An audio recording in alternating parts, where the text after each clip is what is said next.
সংকটকালে মায়ের স্নেহ স্পর্শ পাওয়ার তীব্র আকাঙ্ক্ষা যে কোনো সন্তানের মতো আমারও রয়েছে বলে মন্তব্য করেছেন বিএনপির ভারপ্রাপ্ত চেয়ারম্যান তারেক রহমান। তিনি এও বলেছেন, এখনই দেশে ফেরার বিষয়ে সিদ্ধান্ত নেওয়ার সুযোগ তার জন্য অবারিত ও একক নিয়ন্ত্রণাধীন নয়।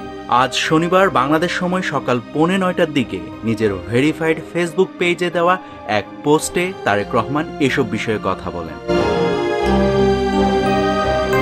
বিএনপির চেয়ারপারসন ও সাবেক প্রধানমন্ত্রী খালেদা জিয়া এখন রাজধানীর এভারকেয়ার হাসপাতালে চিকিৎসাধীন। চিকিৎসক ও দলের পক্ষ থেকে বলা হয়েছে, খালেদা জিয়ার শারীরিক অবস্থা অত্যন্ত সংকটাপন্ন। দলীয় প্রধানের গুরুতর অসুস্থতার খবর নেতাকর্মীদের উদ্বিগ্ন করে তুলেছে। অনেকে মনে করছেন, মায়ের শারীরিক অবস্থা বিবেচনা করে দ্রুতই তারেক রহমান হয়তো দেশে ফিরবেন। এ পরিস্থিতিতে আজ সকালে তারেক রহমান অসুস্থ মায়ের জন্য দোয়া করা অব্যাহত রাখতে সবার প্রতি আহ্বান জানিয়ে ফেসবুক পোস্ট দেন। সেখানে তিনি লেখেন, বাংলাদেশের সাবেক প্রধানমন্ত্রী দেশনেত্রী বেগম খালেদা জিয়া গুরুতর অসুস্থ ও সংকটাপন্ন অবস্থায় হাসপাতালের নিবিড় পরিচর্যায় রয়েছেন। তার রোগ মুক্তির জন্য দলমত নির্বিশেষে দেশের সকল স্তরের নাগরিক আন্তরিকভাবে দোয়া অব্যাহত রেখেছেন। মাননীয় প্রধান উপদেষ্টা তার রোগ মুক্তির জন্য দোয়ার সাথে সাথে চিকিৎসার সর্বোচ্চ সহায়তার প্রতিশ্রুতি ব্যক্ত করেছেন।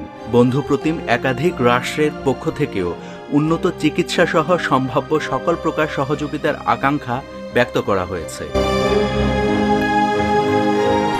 সর্বজন শ্রদ্ধেয় বেগম খালেদা জিয়ার প্রতি সকলের আন্তরিক দোয়া ও ভালোবাসা প্রদর্শন করায় জিয়া পরিবারের পক্ষ থেকে সকলের প্রতি আন্তরিক ধন্যবাদ ও গভীর কৃতজ্ঞতা জ্ঞাপন করছি। একই সাথে বেগম খালেদা জিয়ার আশু রোগ মুক্তির জন্য সকলের প্রতি দোয়া অব্যাহত রাখার ঐকান্তিক অনুরোধ জানাচ্ছি।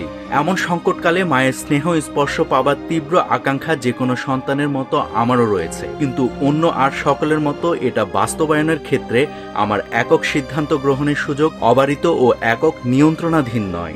এরপরই তারেক জিয়া যে কথা বলেন সেটা বেশ শিহরিত। তিনি লিখেন, স্পর্শকাতর এই বিষয়টি বিস্তারিত বর্ণনার অবকাশও সীমিত।